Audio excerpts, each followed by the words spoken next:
Bonjour à toutes et à tous, c'est Manuel Correa. Dans cette vidéo, je vous propose de réaliser un petit exercice avec l'outil pinceau dans Illustrator et nous allons même commencer à réaliser notre première forme pour pouvoir l'utiliser avec cet outil. Nous allons faire en fait cet arbre-là, un arbre tout simple avec l'outil pinceau.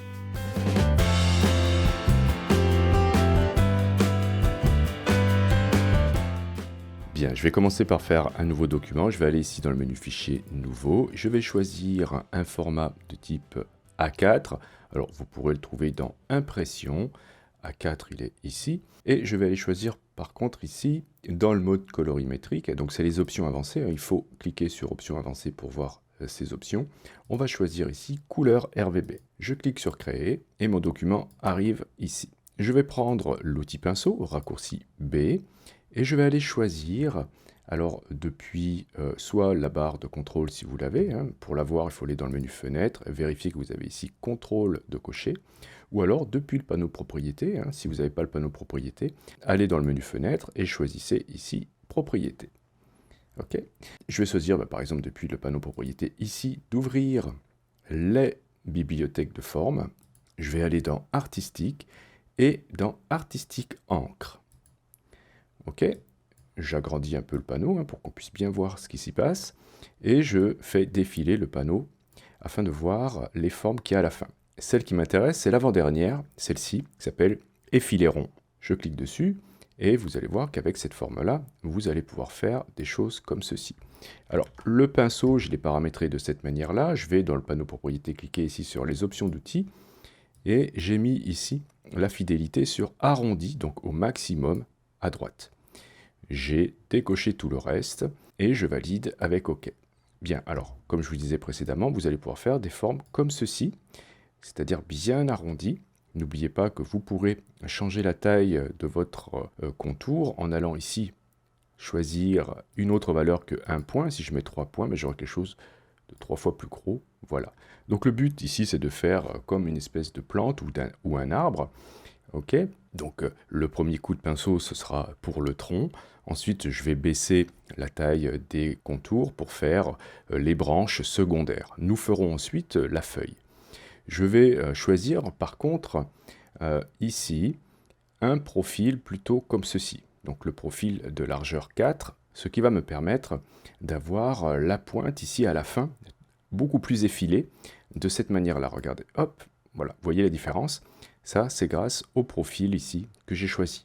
Bon, alors avant de commencer à dessiner, je reviens en arrière avec CTRL Z. Ok, voilà. Alors faites attention parce que CTRL Z va aussi vous annuler le dernier choix ici du profil de contour. Donc je vais le remettre. Voilà. Je suis revenu en arrière car j'aimerais me faire quand même une petite palette de couleurs. Ça serait bien qu'on ait des couleurs pour le tronc et les branches et des couleurs pour les feuilles. Donc je vais aller chercher le panneau nuancier, fenêtre nuancier.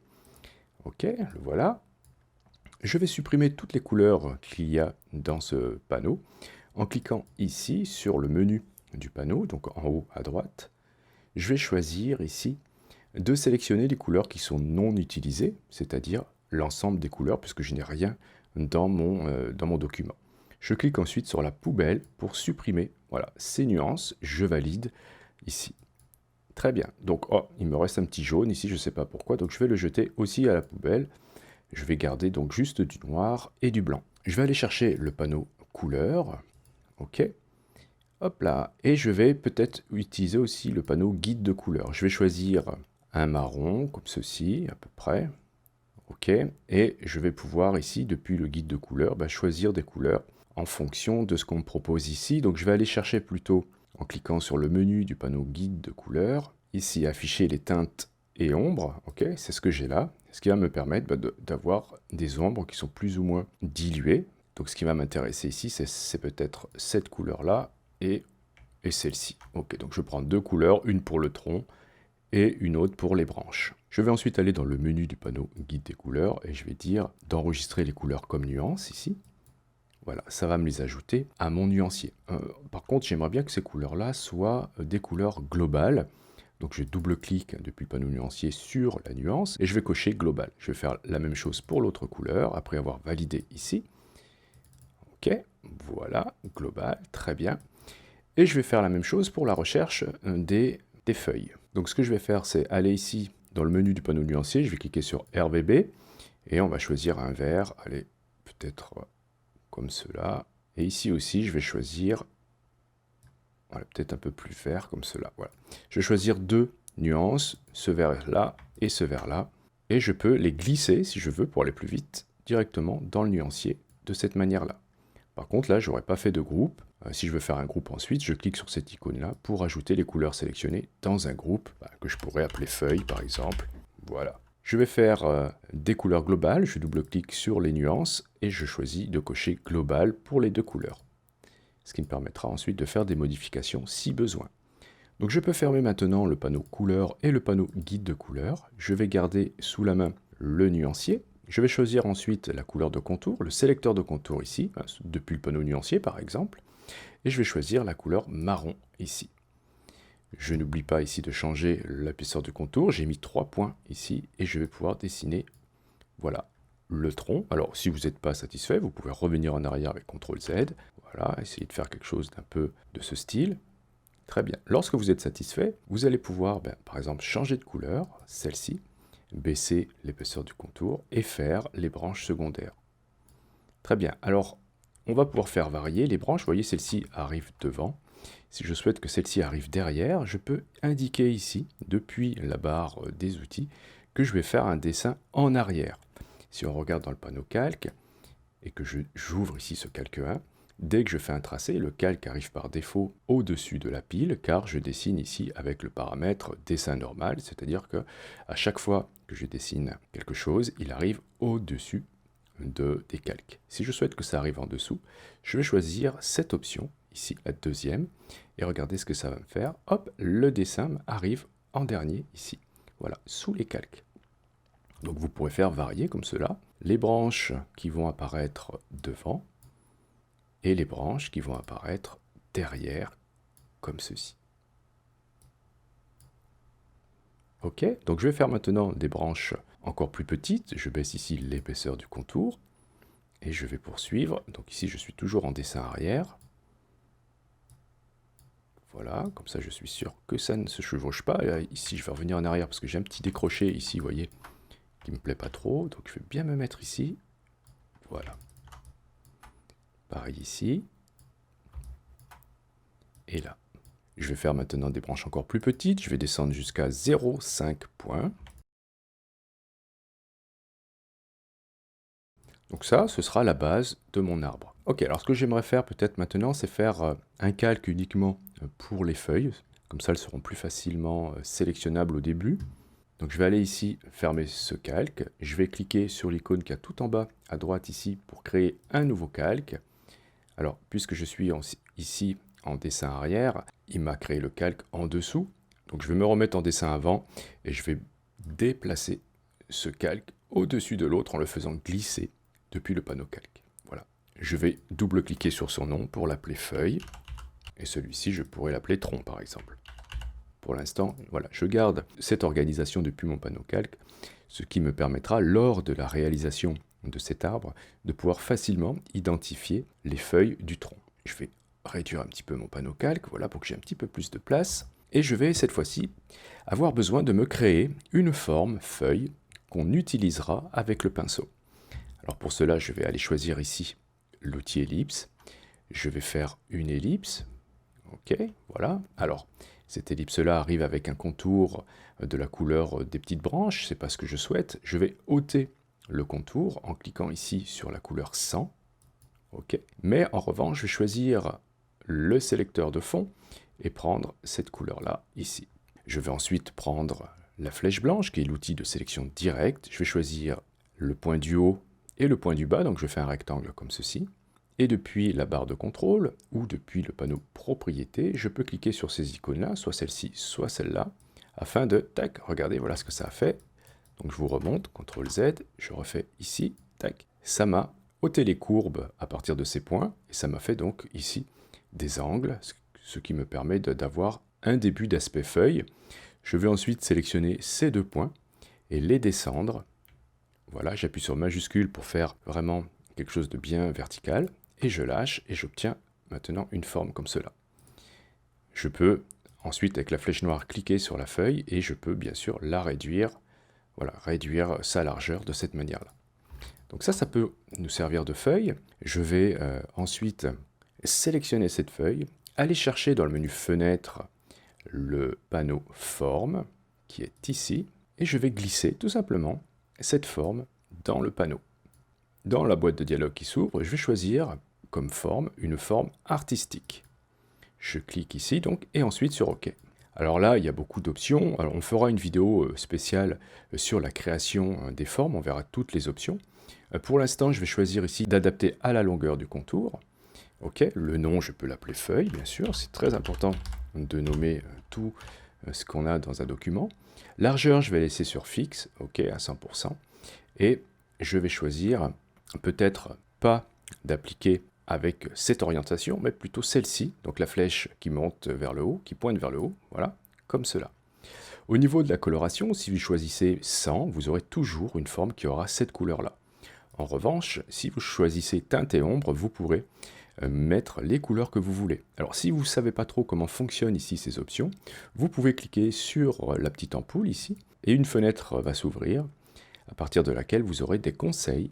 On va vous expliquer ce que ça fait si vous choisissez 100, teinte et ombre. Ok, donc je choisis ça, c'est-à-dire teinte et ombre, et je vais laisser les autres options par défaut. Je clique sur OK, et maintenant j'ai cette forme qui est apparue dans mes formes. Je peux supprimer la forme qui est ici dans mon document. Si je sélectionne cette forme, avec l'outil pinceau, je vais pouvoir, regardez, faire des choses comme cela. Alors, il faut bien que je sois droit plutôt. Tac. Ok, alors là, j'aurais bien aimé que ce soit peut-être orienté dans l'autre sens.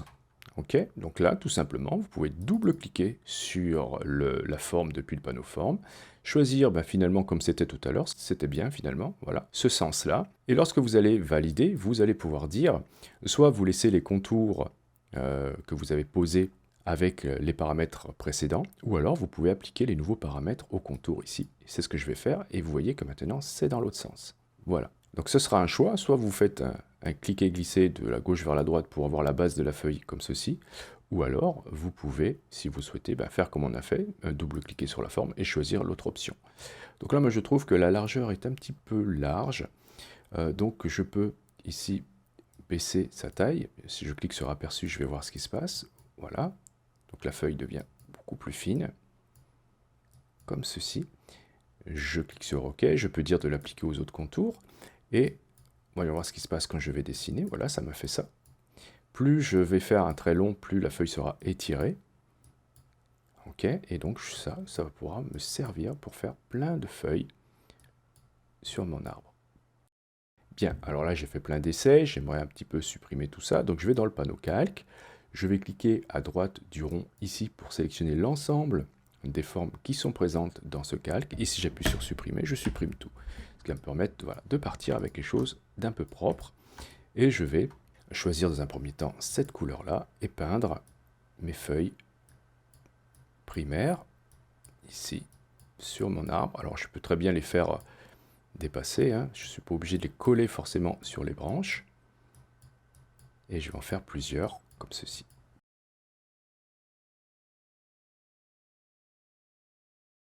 Je vais changer de couleur pour faire un petit peu varier les couleurs.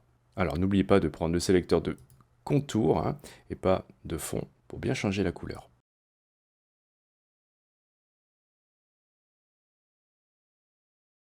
Ok, maintenant vous avez vu qu'on a travaillé avec des couleurs globales.